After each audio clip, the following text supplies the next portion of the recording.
مفتی ظرف خان صاحب رحمۃ اللہ علیہ کا تعلق علماء کی اس قبیل سے تھا جنہوں نے عمر کا بڑا حصہ چٹائیوں پر بیٹھ کر اپنی روایت اور قدیم علوم و فنون میں دسترس اور مہارت حاصل کرنے میں بسر کیا۔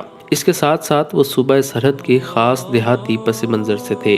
ان کے اسلوب میں اس کی جھلک بھی واضح دکھائی دیتی تھی۔ اردو، فارسی، عربی اور پشتو کے ادب پر نظر رکھتے تھے۔ حدیث کے علمی مسائل، فقہی اختلافات کے دلائل اور اکابر کی تاریخ پر ان کی گہری نظر تھی۔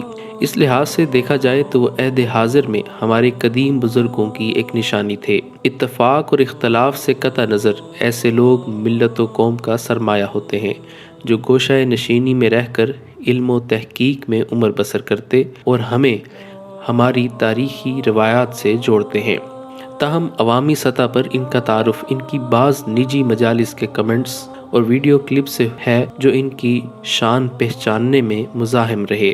شیخ الحدیث و تفسیر مولانا مفتی ظرف خان 1953 میں خیبر پختونخوا کے ضلع صوابی کے علاقے جہانگیرہ میں پیدا ہوئے۔ ابتدائی تعلیم کاکا خیل جہانگیرہ صوابی میں فاضل دارالعلوم دیوبند شیخ عبدالحنان سے حاصل کی۔ اسی دوران آپ نے میٹرک کیا۔ بعد ازاں شیخ عبدالحنان کے مشورے پر علامہ سید انور شاہ کاشمیری رحمۃ اللہ علیہ کے شاگرد شیخ لطف اللہ سے شرف تلمذ پایا۔ 1973 میں جامعۃ العلوم الاسلامیہ بنیر ٹاؤن کراچی میں داخلہ لیا اور درجہ خامسہ سے دورہ حدیث تک کی درس نظامی کی باقی تعلیم یہیں حاصل کی۔ آپ کے ممتاز اساتذہ میں مفتی اعظم پاکستان مفتی ولی حسن ٹونکی، مفتی احمد الرحمان رحمۃ اللہ علیہ اور دیگر شامل ہیں۔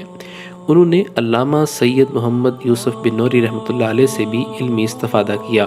انہوں نے جامعۃ العلوم الاسلامیہ بنوری ٹاؤن سے 1978 میں سند فراغت حاصل کی اور بعد ازاں جامعہ عربیہ احسن العلوم کے نام سے ایک ادارے کی بنیاد رکھی۔ جلد ہی جامعہ عربیہ احسن العلوم کا شمار ملک کے چند بڑے اور معیاری دینی مدارس میں ہونے لگا۔ مولانا مفتی محمد ظرف خان علامہ انور شاہ کاشمیری رحمۃ اللہ علیہ سے انتہائی متاثر اور والہانہ عقیدت رکھتے تھے اور یہی وجہ تھی کہ انہوں نے اپنے اکلوتے بیٹے کا نام بھی انہی کے نام پر انور شاہ رکھا۔ مولانا مفتی محمد ظرف خان رحمۃ اللہ علیہ کا سالانہ 40 روزہ دورہ تفسیر القرآن ملک بھر میں منفرد خصوصیت کا حامل تھا۔ دینی مدارس کی سالانہ تعطیلات کے موقع پر ملک بھر سے طلباء ان کے دورہ تفسیر قرآن میں شرکت کرتے تھے۔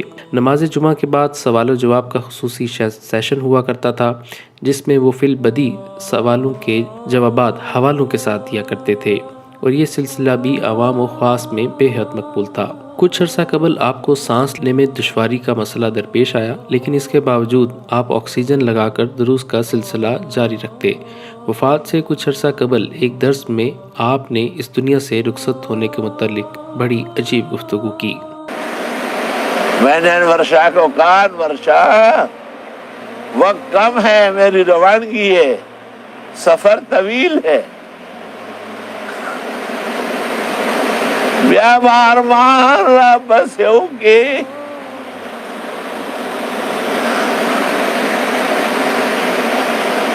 بیا بجہان را بس گورے نہ بیم، ارمان کرو گے جہاں ڈھونڈو گے پہ ملے گا نہیں آپ۔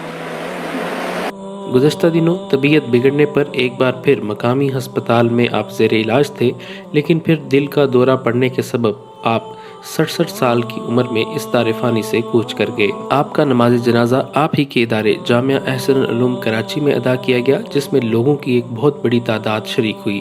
جامعہ کے اندر اور باہر میدان میں عوام کا ایک جمع غفیر موجود تھا جو مفتی ظرف خان رحمۃ اللہ علیہ کی نماز جنازہ کی ادائیگی کے لیے کراچی سمیت ملک بھر سے وہاں پہنچا تھا۔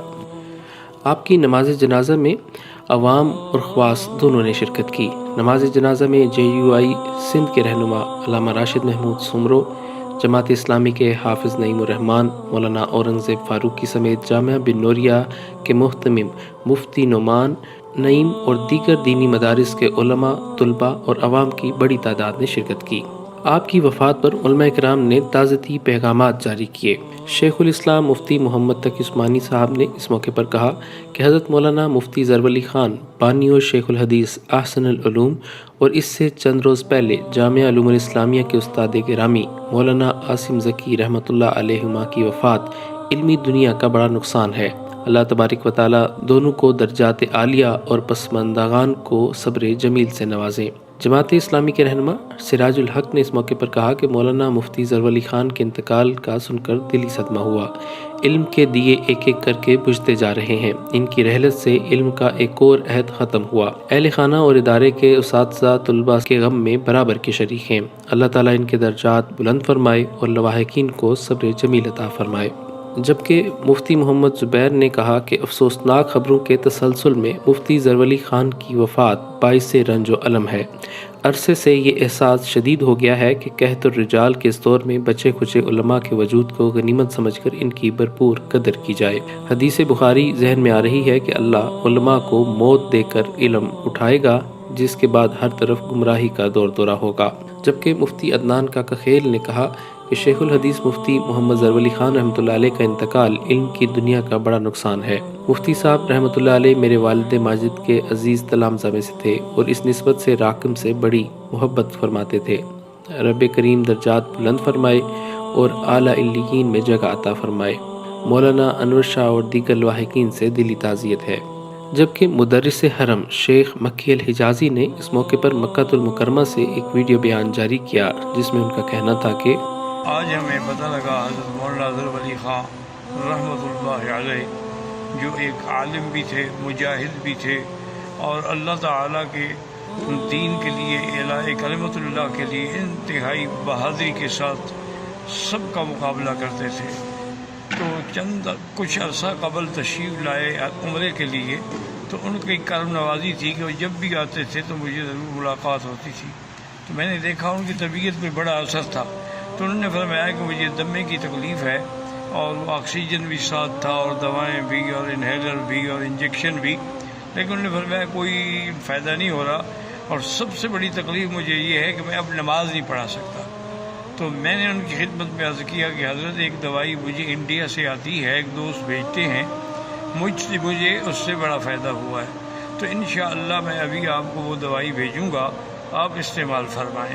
تو بہرحال میں نے ان کو دوائی بھیجی، بڑے خوش ہوئے اور بڑی دعائیں کیں، اور قاری لداد کی معرفت اپنی خوشی کا اظہار فرمایا کہ مجھے الحمدللہ اتنا فائدہ ہو گیا ہے کہ اب میں فجر کی نماز خود پڑھاتا ہوں۔ یہ ان کا ایک یعنی امتیاز تھا، ورنہ میں نے دیکھا ہے کہ مدارس میں جو بڑے علماء ہیں، جو محتمم ہیں یا شیخ الحدیث ہیں، وہ نماز نہیں پڑھاتے۔ یہ حضرت کا کمال تھا کہ ساری زندگی اپنے ادارے کی نماز خود پڑھاتے رہے۔ اللہ تبارک و تعالیٰ ان کے درجات بلند فرمائیں، اور اللہ تعالیٰ ان کو جنت الفردوس میں جگہ دے۔ اللہم اغفرہ وارحمہ وتجاوز عنہ وادخلہ فی الفردوس الاعلیٰ۔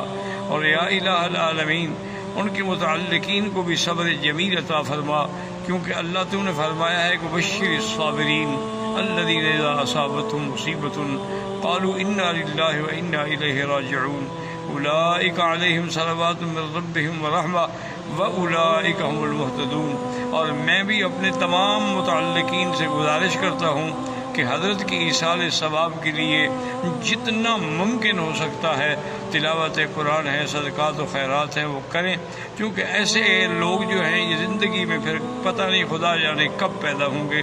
موت العالم موت العالم، جب ایک عالم فوت ہو جاتا ہے تو پورا سمجھیں کہ گویا کہ پورا عالم فوت ہو جاتا ہے۔ یہی وہ لوگ ہیں جن کی وجہ سے اللہ کے عذاب سے ہم بچے ہوئے ہیں۔ تو اللہ تعالیٰ ان کی مغفرت فرمائے اور ان کے پسماندگان کو صبر جمیل عطا فرمائے۔ میں محمد بکی حجازی فقیر حرم سرزمین حرم سے مکہ مکرمہ سے یہ باتیں کر رہا ہوں، اللہ قبول فرمائے۔